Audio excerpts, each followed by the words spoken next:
정권에서 보지 못하는 리스크 요인이 있을 수 있습니다. 특히 중요한 그 부분이 이제 미국 의회가 이제 트럼프 발목을 잡을 가능성이 굉장히 높아지고 있습니다.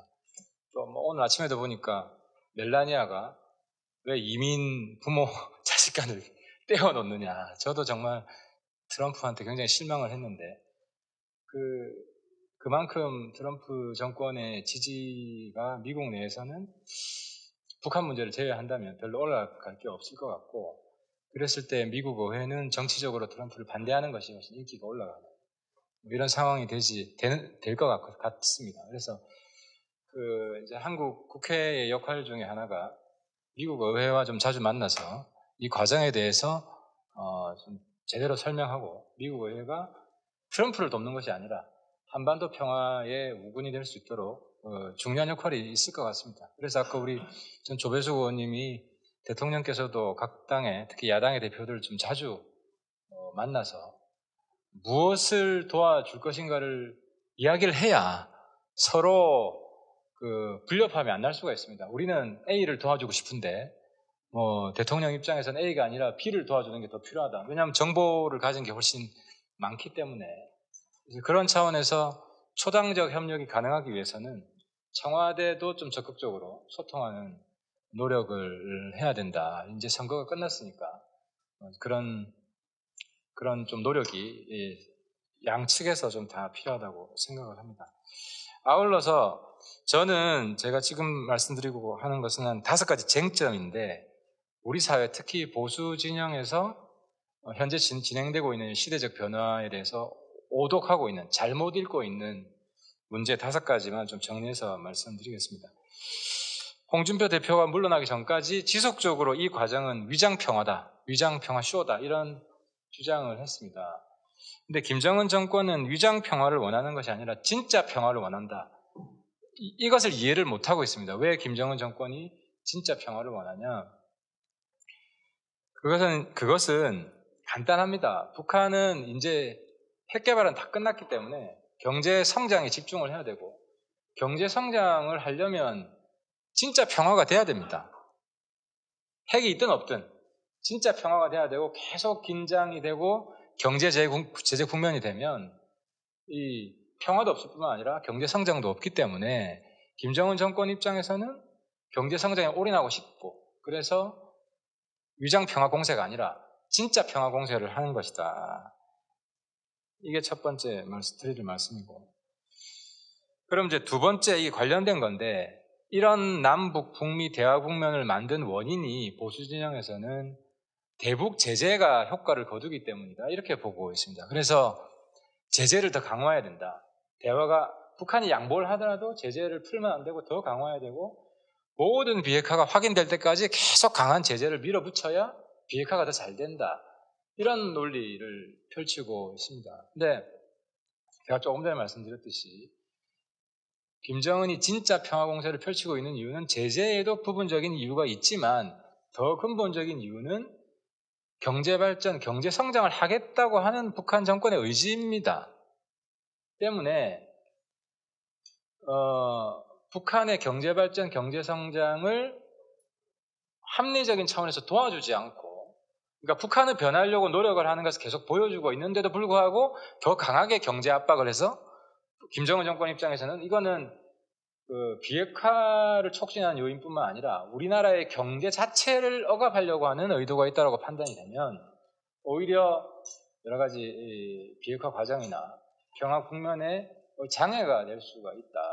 그래서 이 국면의 동력을 경제 제재에서 주된 원인을 찾는 것은 시대 오독이다 하는 말씀을 한 가지 더 드립니다. 그리고 그래서 지금 또 보수 진영에서 논쟁 중에 경제 제재 해제 그리고 경제 지원을 어느 타이밍에 해야 되느냐 하는 논쟁이 있고, 대체적으로 이제 강경 보수 쪽에서는 아까 제가 말씀드린 대로 비핵화가 끝난 다음에 제재 해제하고 경제 지원도 하고, 이런 선 비핵화 후 제재 해제, 경제 지원, 이렇게 보고 있는데 이건 굉장히 잘못된 것입니다. 그러니까 비핵화를 촉진하기 위해서라도 계속 기름칠을 해야 된다.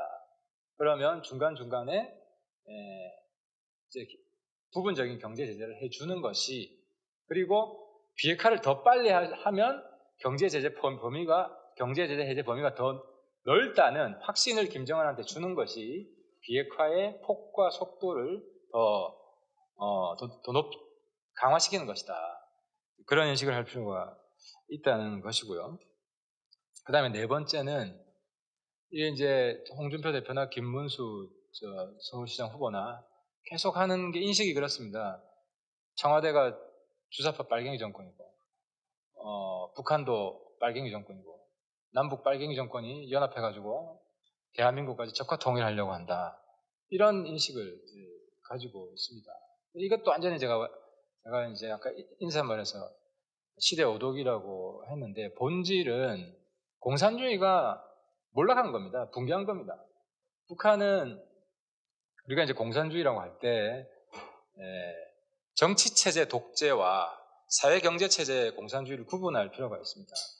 그러니까 지금 엄밀히 말하면 중국은 공산체제가 아니라 그 일당 자본주의 체제입니다. 베트남도 그렇고.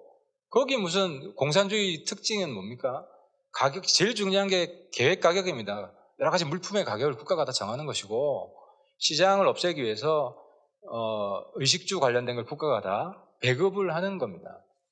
근데 북한의 배급 체제가 붕괴된 것은 90년대 중반에 이미 붕괴해서 존재하지 않습니다. 그리고 북한의 계획 가격 이미 존재하지 않습니다. 가격 안 정합니다. 시장에서 다 정해집니다. 그 외에 또 이제 공산주의 특징 중에 하나가 협동농장. 보통 북한의 협동농장은 한 30명 단위의 여러 가족들이 모여서 농장을 같이 하는 겁니다. 그 해체가 됐습니다. 그래서 지금 가족농입니다. 이미. 그리고 개인 기업을 다 허용하고 있고, 그 다음에 국영기업 같은 경우도 거의 독립재산제입니다.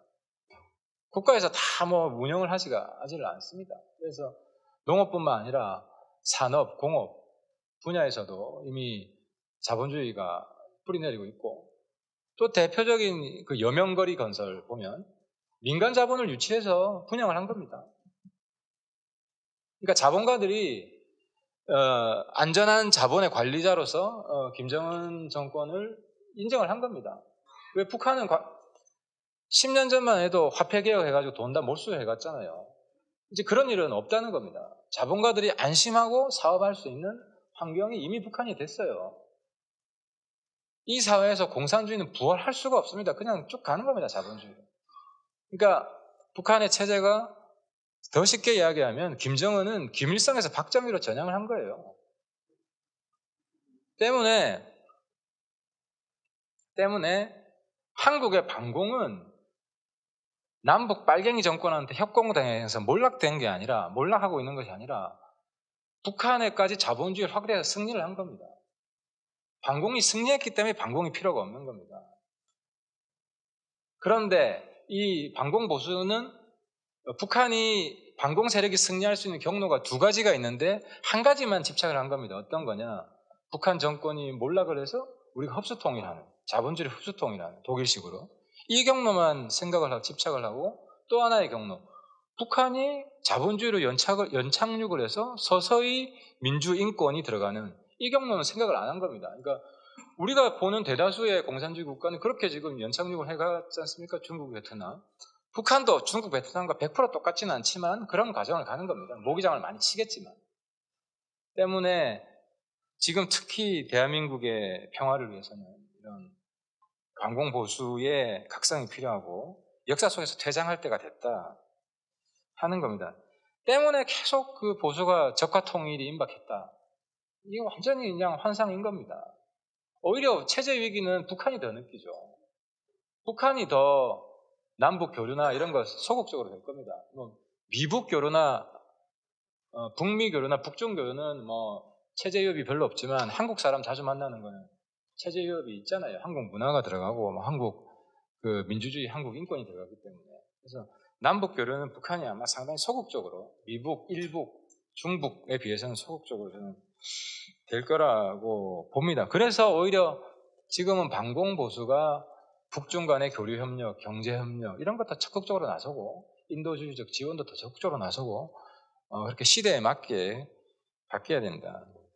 그리고 마지막 부분이 제일 어려운 부분인데 완전한 비핵화 안 할 것이다.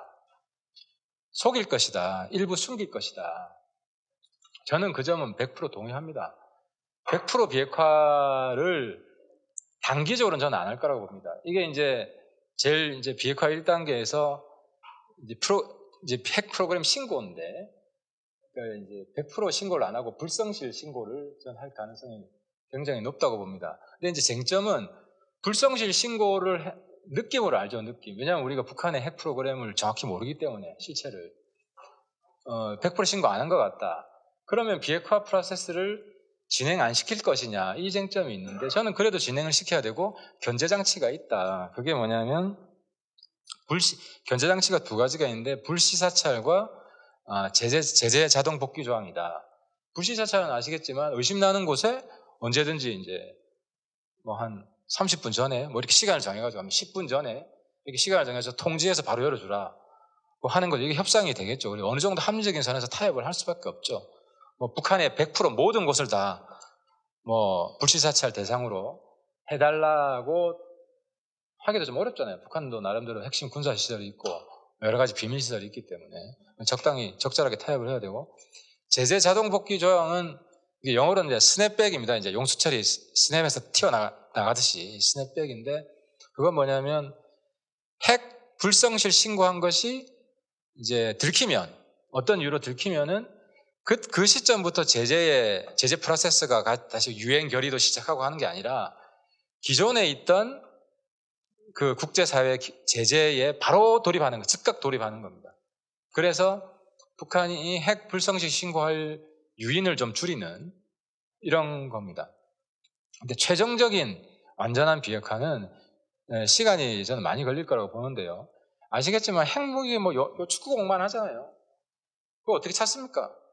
그리고 우라늄 농축 시설도 뭐 이 정도 그 넓이면은, 우리 토론회장 넓이면은 뭐 핵무기 몇 개 만들 수 있는 걸 숨길 수 있잖아요. 그래서 사실상 찾기가 힘들고, 다 찾으려면은 공익 신고자가 나와야 됩니다. 공익 제보자가 북한에서도 내가 여기 있는데 양심선언하는 그런 사람이 나와야. 근데 그런 사람이 공익 제보자가 나오려면은 자본주의가 많이 들어가야 됩니다. 다원주의적인 생각이 많이 들어가야 되고, 지금도 북한은 사실 돈이 중심인 사회가 되어가고 있습니다. 수령이 아무리 억압하려고 해도 그런 마인드를 바꿀 수가 없고, 그래서 그러려면은 경제 협력이나 이런 거를 1단계 좀 부분 비핵화를 하고 2단계 완전한 비핵화를 하려면은 자본주의를 많이 넣어야 된다. 그러면 결국 비핵화가 되고, 북한도 어느 정도 먹고 살게 되면 뭐 어떻게 또 핵무기 쓰겠다고 하겠습니까? 완전한 비핵화가 되는 것이다. 그래서 완전한 비핵화는 그 경제 발전과 같이 달성될 수 있다. 제 이야기는 이거로 마치겠습니다.